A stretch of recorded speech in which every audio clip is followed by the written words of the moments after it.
I'll be acting as the moderator for this webinar. A couple of quick housekeeping details to get out of the way. If you have any questions for our presenter during the webinar, please type them into your GoToWebinar panel, and I'll be sure to get them over to him right away, or we may just save them up for the question and answer session at the end of the presentation. So a quick preview of what's coming up next month. I will be presenting on HIPAA security. Kind of a detailed topic. We will kind of hit it from a high level. And all attendees are going to receive a free copy of the HIPAA Security Guide, which is an awesome book, and our own HIPAA best practices checklist that we use for our technology alignment with our customers. So we'll be sending out more information about that in the next week or so, and I'm also going to put a copy of the sign-up link into the GoToWebinar panel now for anybody that wants to go ahead and register. So we've got some great information for you this month. John Ketner, he's a partner at ECM Solutions based in Charlotte, is going to be taking us through the risk management process and highlighting really what you need to know and understand for your business. So this is a topic that can be out of sight and out of mind for many businesses, really until it's too late. And up until John and I did the practice webinar earlier this week, I really thought this was more about insurance. And when John kind of explained and walked me through this, it was really an eye-opener to understand that it's really a lot, much more than just insurance. So we're really happy to have John and his expertise here to help us understand where we need to be focusing to avoid risks. So without further ado, I will hand it over to John. John? Thanks, Eric. Again, this is John Ketner, and I appreciate the opportunity to lead this webinar, and I want to thank Eric and Technology Associates as well as all the sponsors of their expertise in business webinar series. So we'll just jump right into this. The title of this webinar is Take Some Uncertainty/Risk Out of Your Business. Again, I'm John Ketner. I am a partner at ECM Solutions. Just a brief explanation of who we are. Our main location is Charlotte. We also have a location in Greenville, South Carolina. We have 75 employees. Some of those are actually nurses. We are the largest privately held insurance agency in the Carolinas. This next slide I've kind of titled is Perception Reality, and this is kind of about me. If you look at, run through this, you know, it shows what my friends think I do, what my mom thinks I do, what society thinks I do, and actually I love that picture. What customers think I do, what I think I do, and what I really do. My goal is to be a risk management advisor. Risk, not insurance, is really my business, and our objective is to lower our clients' total cost of risk, protect their financial statements, and hopefully assist in making them more money. From my experience on the perception side, many of the folks I start working with, their business, they feel like they've identified and addressed all their risk. You know, they tell me we have an insurance program and a safety program. However, the reality is many have not strategically identified all their risk and dealt with them. So that takes us to kind of our agenda for today. We're going to talk about why talk about risk. We're going to define risk. We're going to go into why risk management is important. We're going to go through the risk management steps and the risk identification methods, and then what to do after, what's next. My goal of this 30, 45 minutes is hopefully everybody will have at least one aha moment or a takeaway that will help your firm or business be more successful. So we'll just get into this. Why talk about risk? Everybody probably knows who that fella is, one of the richest guys in America, Warren Buffett. In one of his quotes, he says, the CEO should regard his #1 position as the Chief Risk Officer. Warren Buffett feels like that is such a high risk, is such a high level piece within a business that it should be elevated to the CEO position. Business usually want to increase their revenue, decrease their costs, create operational efficiencies, and they want to stay out of jail. Basically, that's my funny way of saying, you know, they need to stay in compliance with regulations, laws, etc. Risk is a part of every business decision and action, and it underlies all activities, strategies, and goals. Matter of fact, just being in business is taking on risk. So again, why talk about risk? This was a study, and what this lists is the causes of bankruptcy. And if you look at this, it breaks down why businesses failed through strategic risk, operational risk, financial risk, and then hazard risk. Those are 4 different risk buckets. And so you see most business failed due to competitive pressure, consumer demand shortfall, accounting irregularities, management issues, supply chain issues, commodity pricings. But if you look at this where I highlighted in red, it talks about hazard risk. These are risks that are normally insured, such as workers' compensation, auto liability, general liability, your assets. None of those caused a company to fail. So the point of all this is that when a business feels like they have insurance and they may have addressed all their risk, they really haven't. There's more risk that we need to identify and address. And they are identifiable and controllable on that piece of it. Just one interesting tidbit I heard on the actually radio about a month ago. The top 2 reasons why businesses fail, number 1 reason was cash flow. The second reason, which it kind of caught me by surprise, but after I thought about it, it really makes sense, was success. And the kind of the underlying reason behind that is they basically have outgrown their infrastructure, or they've leveraged themselves too much. They've outgrown their britches, so to speak. And Eric, I'm sure you've seen some of this quite often on the IT side as a company has grown. Their systems have essentially been quote unquote duct taped together. They're not secure, and the infrastructure is kind of crumbly. And that's just kind of one of the many things that get left behind as the company may grow. I've actually never seen that before. Okay. But I think in going through this slide yesterday, the thing that kind of stood out to me, John, as you were walking me through this during our trial run, the biggest risks, the strategic risks, are really all foreseeable, plannable. You have a lot of control of kind of the biggest risk that's out there, right? As long as you're, being mindful and willing to sit up and recognize it. Correct. So, since we mentioned risk probably 30 times already in the first 5 minutes of this, let's define what it is. To simplify it, it's basically uncertainty. And so the whole risk management process is to basically put some certainty in an uncertain world. And then there's the traditional risk definition is uncertainty concerning a loss arising out of a given set of circumstances. So basically that's kind of you start the day, you don't know how the day is going to end. So there's uncertainty there. The traditional view of risk is basically a zero-sum game.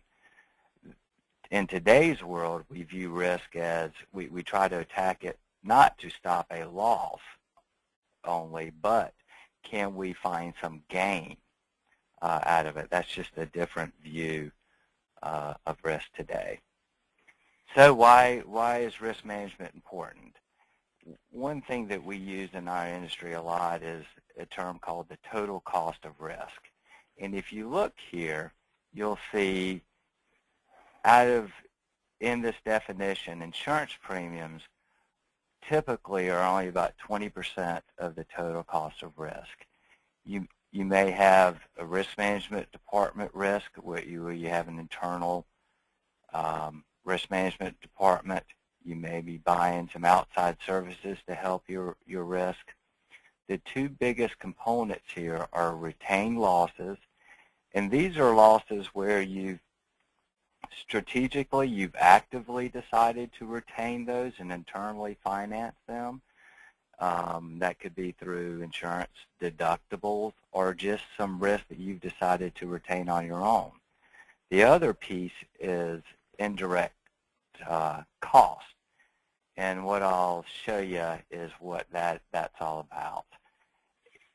Every loss that you have, there's some indirect cost associated with that. And I'll just use a workers' compensation loss. You have an employee that gets hurt. You know, you have work comp insurance. The insurance company pays for their medical and their lost time. However, internally, you are also taking on some costs, and those costs are, you're probably having to pay somebody overtime. If that employee does not come back, you're going to have to go find a new employee, et cetera, et cetera. If you have a liability loss where you've hurt someone or something out there, you've lost goodwill. Your branding may be damaged. You may lose that customer or contract. And so basically what these ratios show right here, for every work comp loss that you have to the insurance company, 10% of that you're getting hit internally as an indirect cost as well. So that's just one component of the total cost of risk. So let's look at this chart right here. So let's say you're doing a great job. You've only had $10,000 of your total cost of risk. That's insurance premiums, that's your retained losses, that's all your costs, your indirect costs. So you're doing great at a $10,000 loss annually. Then let's look at your profit margin. Let's say your profit margin is 5%. So to make up for that $10,000 of losses, you're going to have to increase your revenue $200,000 for that year to make up for those losses. That's why risk and risk management is important. It directly affects your financial statements. So let's go on to, we've talked about risk management. What are the steps in a risk management process?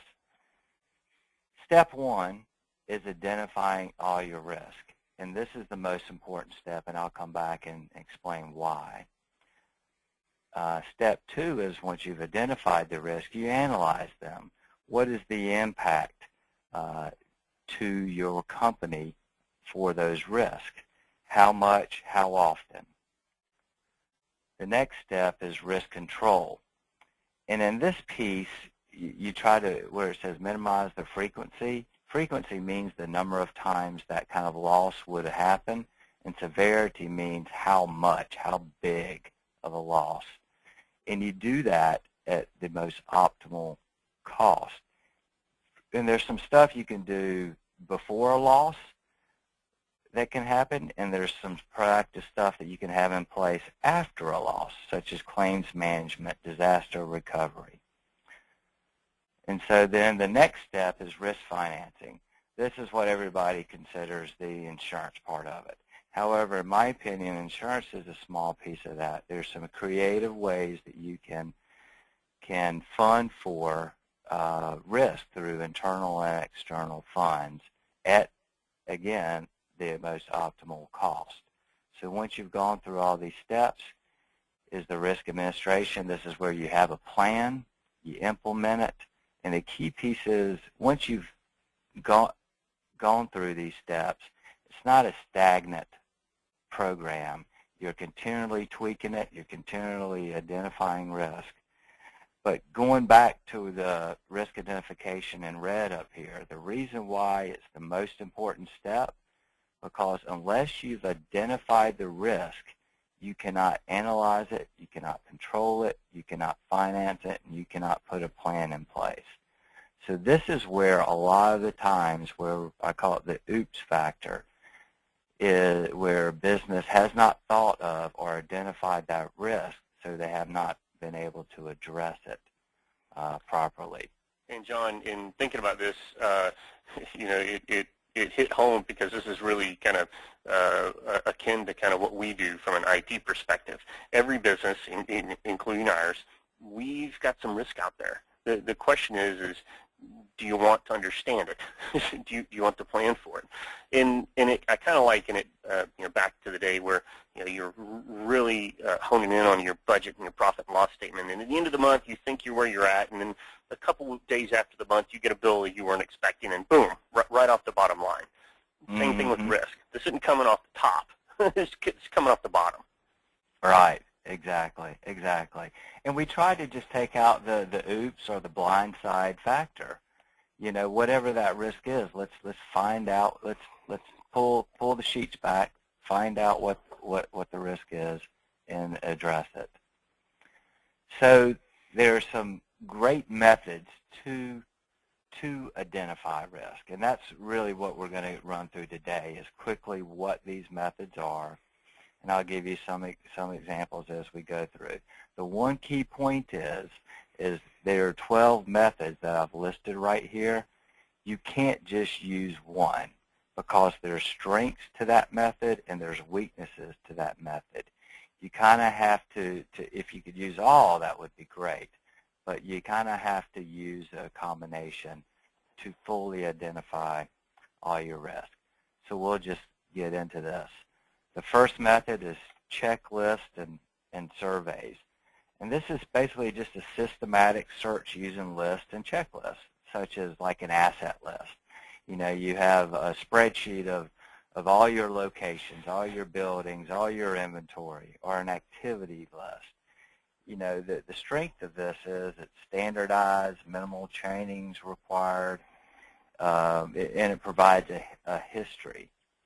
The weakness of this method is it can't cover all areas of your operation, and it provides a limited financial impact. Okay, we have these buildings.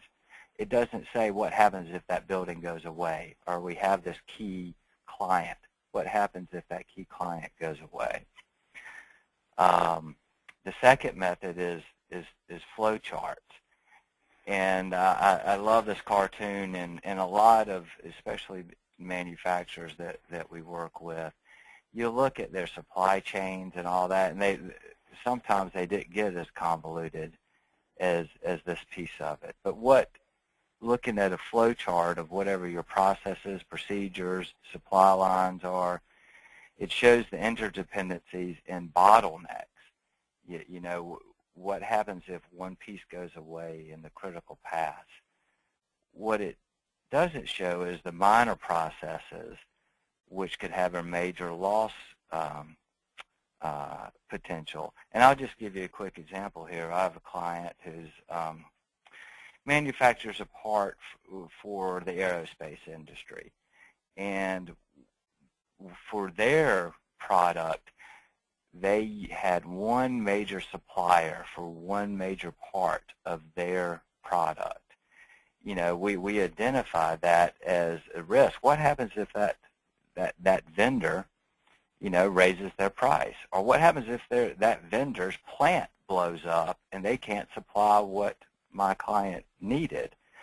So we identified that as a risk, and going forward, what they did is they found a second vendor for that piece of it. So that's just an example. It's easier to do ahead of time than when you get the call from your vendor that, we're not selling to you anymore. Exactly. Then they're scrambling, and so and on the backside, they've already committed to pushing some products out. So another method is actually doing an insurance policy analysis. You know, and by reviewing your insurance policies, this states what's covered and what's not covered. One of the weaknesses is the insurance policies aren't totally standardized, and it's hard to analyze kind of before a loss, meaning you don't know what loss is going to happen. Also, you know, and I'll just give you an example of this. I'm going to ask who has read their actual insurance policies, and if you're like most of the folks that we work with, 99.9% haven't. So I'll give you an example. I was looking at a prospective client's policies. This was actually 2 weeks ago, and I was looking through their exclusions, and this client was an equipment rental store, and on their liability coverage, it was specifically excluded liability for rented equipment, as well as the rented equipment was excluded out of their inventory. So those are some of the kind of things that you would pick up on in insurance policy analysis. The next method is physical inspections. There's I don't know if y'all recognize that fellow. That's from Inspector Clouseau from the Pink Panther. But this is what I call the boots on the ground risk identification, or MBWA, managed by walking around.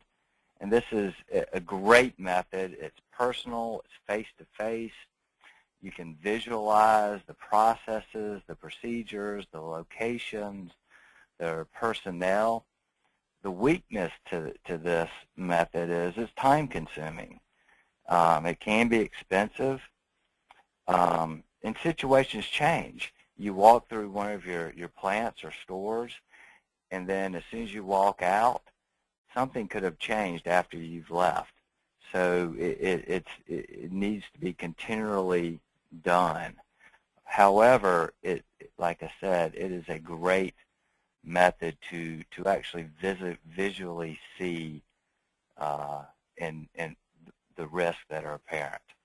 And I'll share a little story with you. We were reviewing our insurance policies, I don't know, 3 or 4 years ago, and we had reduced our the technology assets here at our location. And my insurance agent came back and says, "Well, what happened here? What did you guys divest a bunch of this stuff or what?" I said, "No, we moved it up to a data center." He said, "Well, that's a problem." Because there's a whole other location. You still have to insure it while it's up there, right? Right. So that's something where I thought the risk was just going away, and he's like, no, it does not. Mm-hmm. Yes. Excellent point. Well, and I think you make a good point there, is that really the business and their team and all their trusted advisors need to have fully open discussions so they know what's going on and can add their input into the about the risk and how to address it. All right, the next method that we have is basically a financial analysis, and this identifies risk by evaluating the revenue, the expenses, the auditor's opinion, the financial notes, the valuation, and the financial capabilities of the company. It's great because it helps in forecasting financial losses for specific events. It prioritizes risk based on money.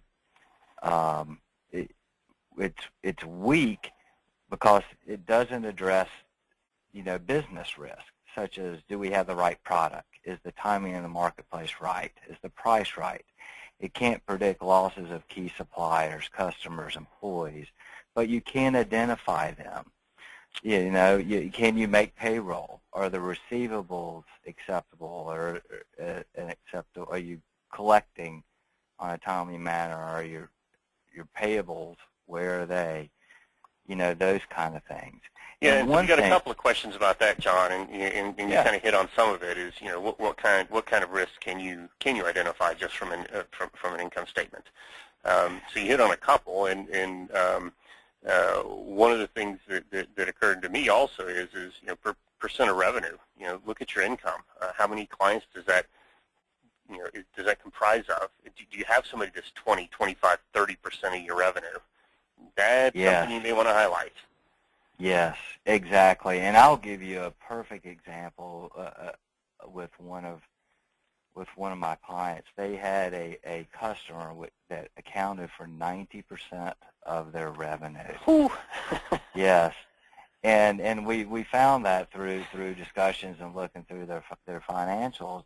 And to make it even worse is it wasn't even a contractual relationship. It was more of a purchase order relationship, which could be shut down at any time. Mm. So I know we're talking about risk identification.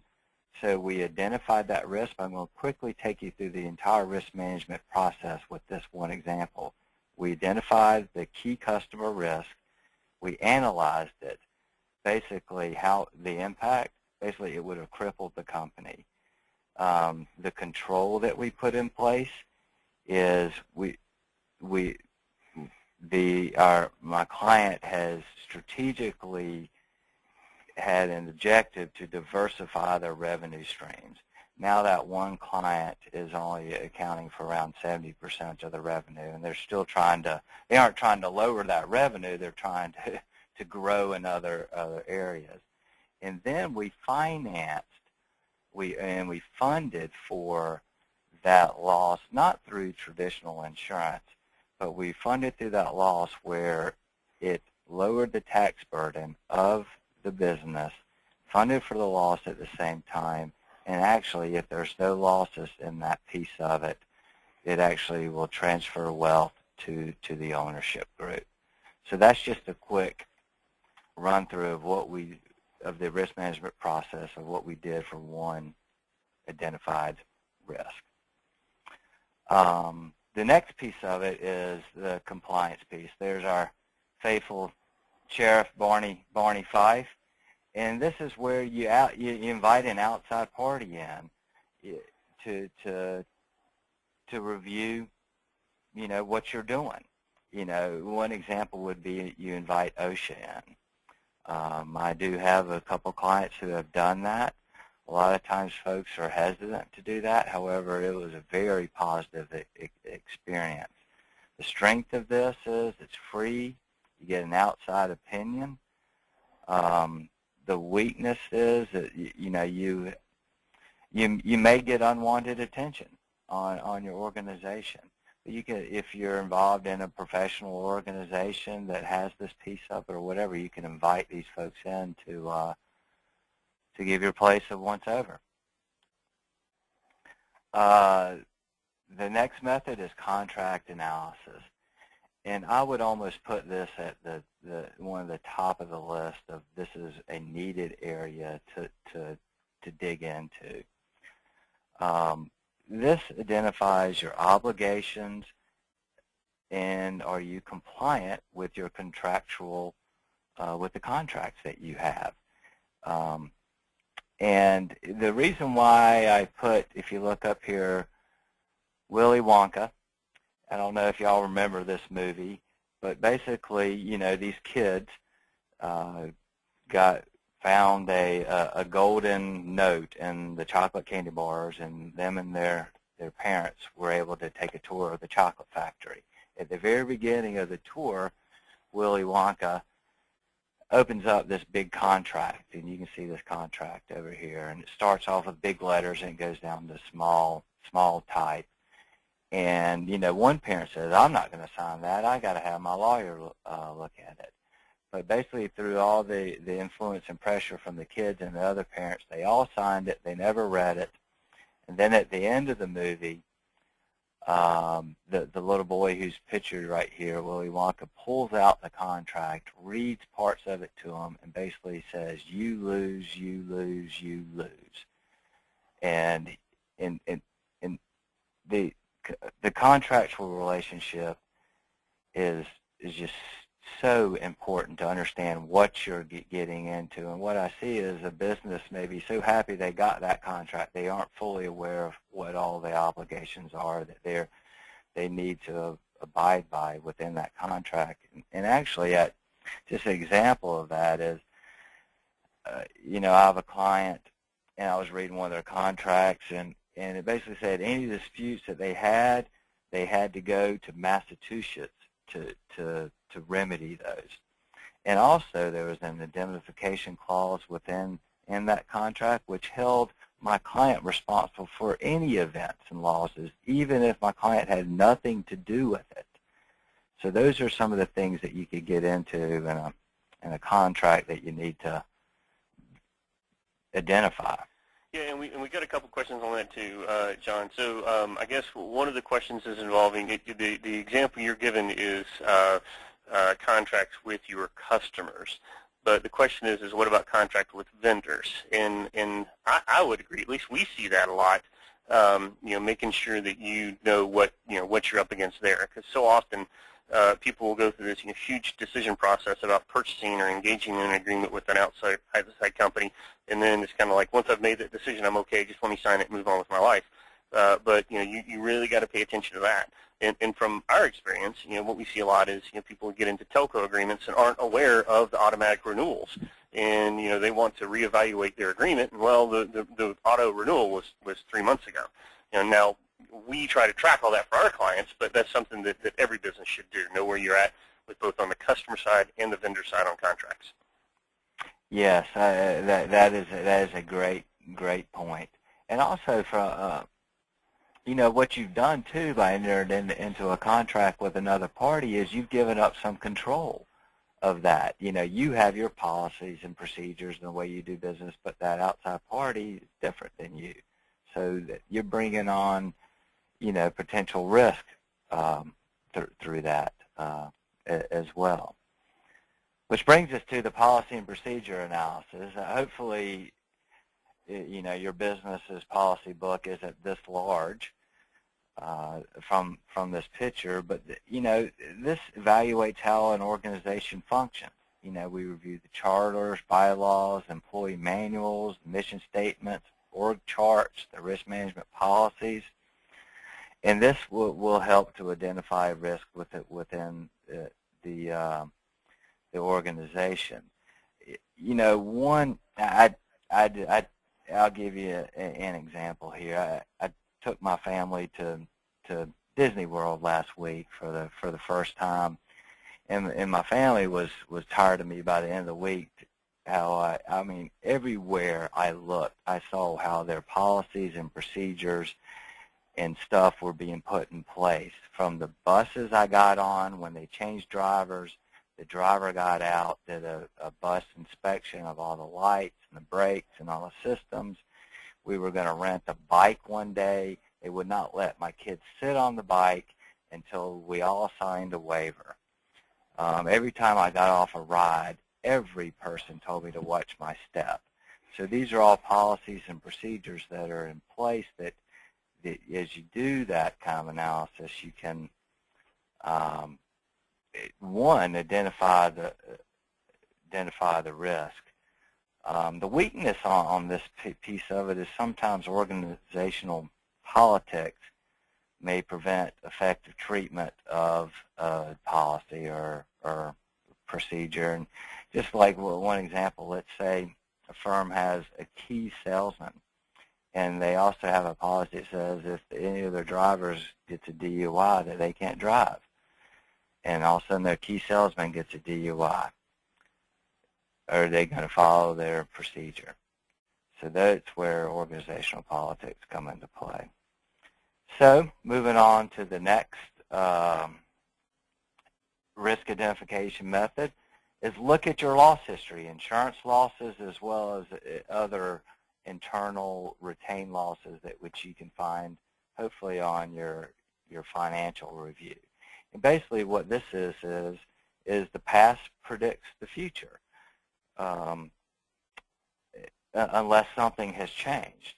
And this is great because you can use for benchmarking and forecasting. The weakness of this is it's reactive. History doesn't always repeat itself. Also, losses that may happen in the future may not have may not have happened in the past. So it is limiting on that, but it does give you a starting ground. These are the kind of losses we're currently having. We need to address those. Another method is experts. Here's one of my favorite detectives, Columbo here, and I also put a picture of myself here. You can hire an expert to kind of help you through all these methods in the risk management process. The strength of this is it saves time. You're bringing in somebody who's experienced. One of the weaknesses I found in this is initially, at least for me, until I built a relationship with the owners and management, which needs to happen, sometimes it takes a while for them to totally open up but once our relationship is solid and on a trusting platform, then it really does help to identify the risk.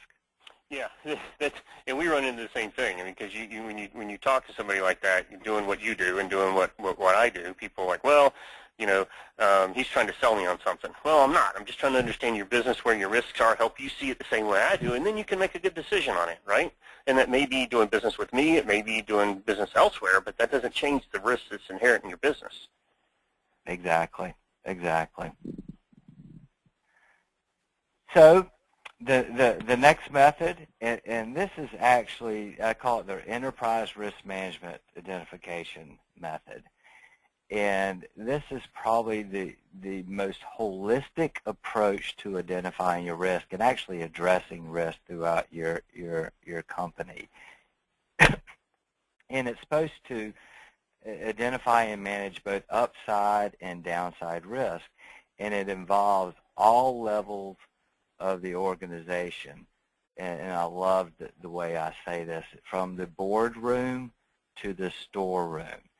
And what that means is it involves all people in your organization, where everybody looks at themselves as a risk manager and is actually on their job description as a risk manager or risk advocate of the company.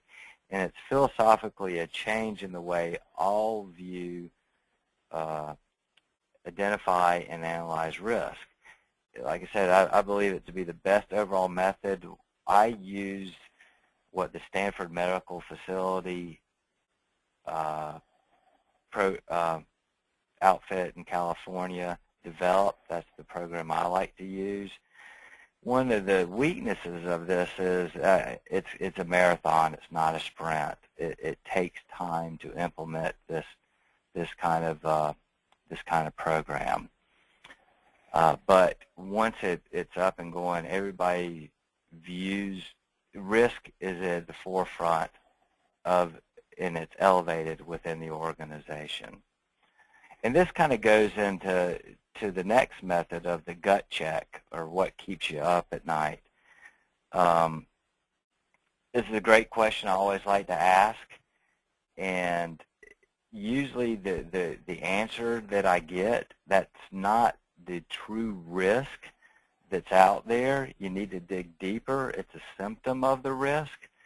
But I used to at night keep a pad of paper beside of my bed, and when I'd wake up in the middle of the night with something, I'd write it, and in the next morning I couldn't read it. So luckily today I have my iPhone and I just email it to myself. But those are the things that you want to identify. But like I said, you need to dig into them, because that's probably not the risk that's present. It's further deeper into that piece of it. So what's next? Once you've identified all your risk, you run through the risk management process. And so for each risk identified, you need to have one risk control method. Again, that's a pre-loss risk control, and one example of a risk control method is avoidance. You know, let's say you've identified a risk, and you know, let's say it's a contractual risk, and they're making you responsible for everything in the world, every loss in the world, even if you have nothing to do with it. You can make the decision just not to do business with whoever that party is. So you avoid that risk. Or you can go into to other methods. And then you need at least one risk financing method. That could be traditional insurance, and like I've already said, I mentioned earlier in an earlier example about creative methods where we can finance or fund for those risks that are beneficial both to the company and to the ownership group. But risk control and risk financing are what's left out here of the risk management process. Is you need to analyze that risk and then prioritize the risk. Once you've identified all your risk, we analyze them, what's the impact to the company, and then we prioritize them, and then we deal with them through risk control and risk financing methods.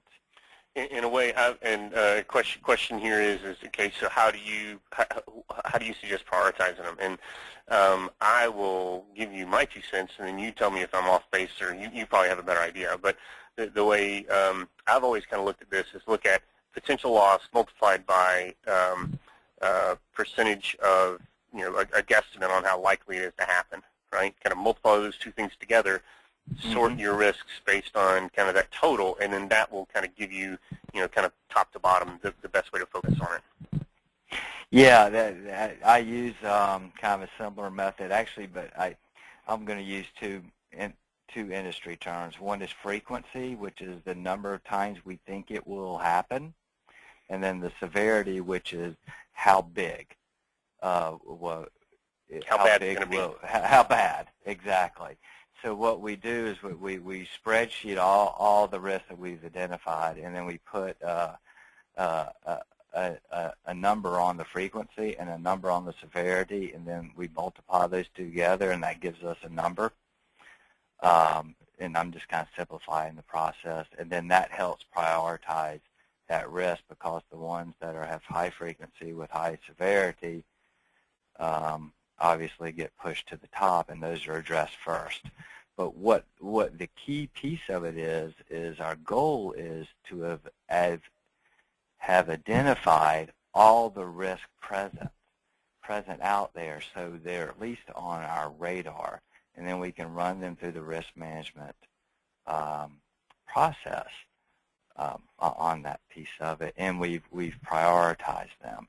And then we can start benchmarking via our total cost of risk formula. Once we have our total cost of risk, we can start benchmarking that and actually truly see, you know, some true impact, you know, to the firm.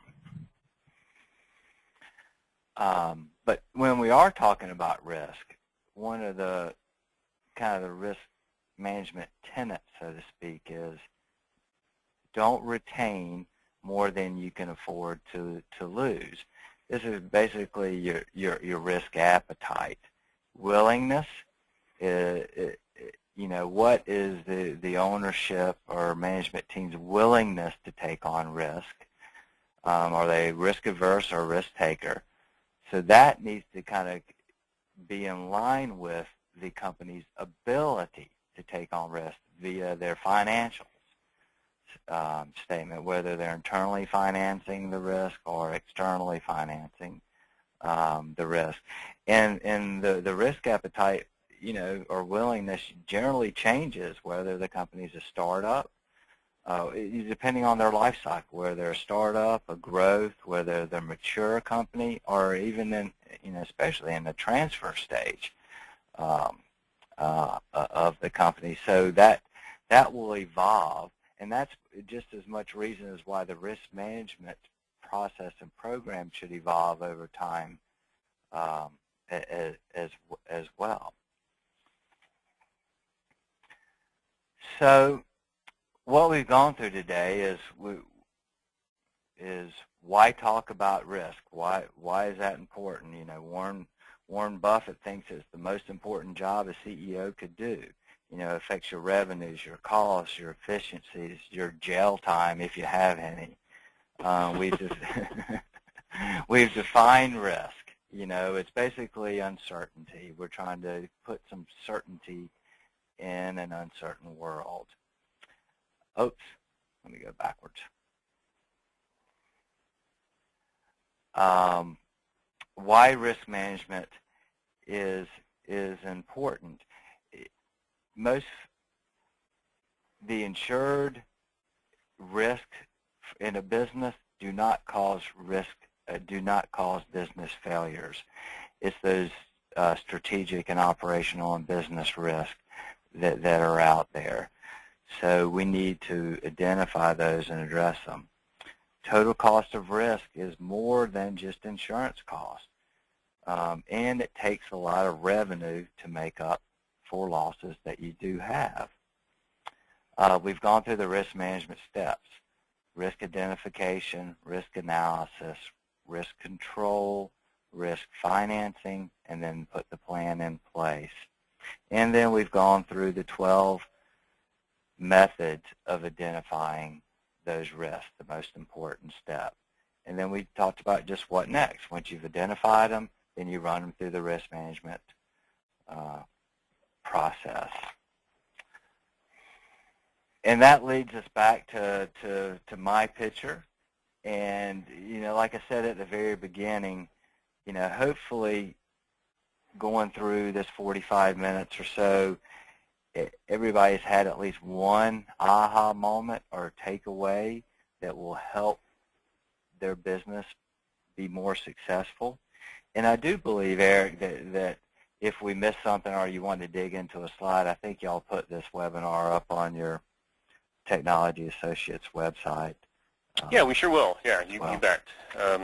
If anybody has questions for John, I'm sure he will be more than happy to help you with them. And we do have a couple of questions here that we need. I know we're pushing right up against our time, but kind of save these. So question, we got two questions: guidance on where to start, and the question was, top three. So if you were advising a small business owner, okay, listen, if you're going to self-medicate here, what are the top three things that you would suggest somebody kind of look at first? Mm-hmm. Yeah, it's a great question. And then where to start? I tell you what, I would, from an ownership and management team, I would start using the word risk in everything you do. Elevate that term in your company. Put it on job descriptions. Make people risk managers. And also realize that a risk management process is more than insurance and a safety program. But the top things I would start doing to identify your risk is, like I said, I think contracts are such a huge thing, and they can put a firm into a bind so quickly. You mean I'm going to have to finally read my insurance contracts? Well, your insurance contracts, but any other contracts, like vendors. Customers, vendors, landlord. Exact. Oh, yes, landlord. Yeah. If you're a tenant, you definitely need to read that piece of it. So read all your relationships. Those are your relationships out there, and those relationships are in writing. They're in black and white. It's supposed to be really clear. So know what your responsibilities are in those things. The other thing is, go with the gut check thing. If something is keeping you up at night, there's a reason for that. And then you don't have to tell your key folks or your employees that you're going through some enterprise risk management identification process. Just gather them up once a month and say, what are the top two things that you were worried about? Because if you hear from somebody that's down on the floor, they see something different than probably the management team. And then look at your past losses. That is a great indicator. The past predicts the future unless something has changed. Look at those pieces. Not only insurance company losses, but also look through your financials and see what your, what other kind of losses, you're retaining yourself. And then, you can maybe start benchmarking those pieces of it. And, and the fourth one as a little plug, if you can't find Columbo, the detective, call me. Excellent. As well. Excellent. So, I mean, the big takeaway for me is, risk is more than just, buying a bunch of insurance. The big risks are really ones that you need to understand, plan for, plan around, do some strategy around.